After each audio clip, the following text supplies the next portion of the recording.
Inaalam na ng National Bureau of Investigation ang iba pang kasamahan ng isang illegal recruiter na naharang sa Ninoy Aquino International Airport matapos madiskubring peke ang mga dokumentong ipinakita sa Bureau of Immigration. Si Isaiah Mirafuentes sa detalye.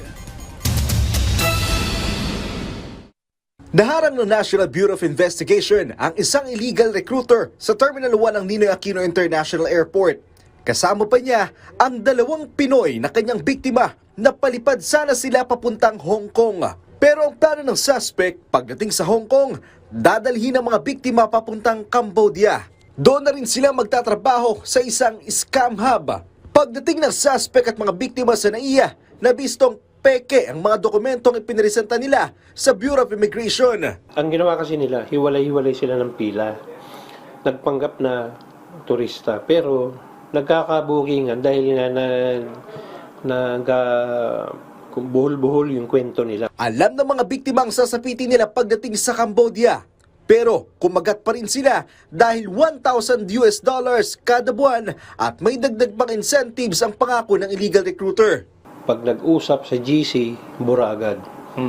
So, yung iba, swerte, nakaka-retain ng kopya ng conversation. Yung iba naman, hindi. Ayon sa mga biktima, may kasabwat pa ang suspect na nagngangalang Hana na pinaghahanapan ng mga otoridad.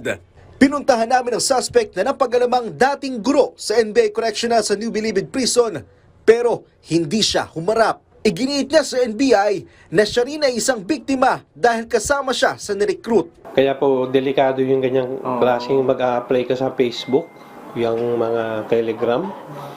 Tapos hindi mo kilala yung mga kausap mo and then papaalisin ka. Sabi ko nga, wag kayong mag-apply sa mga ganyan.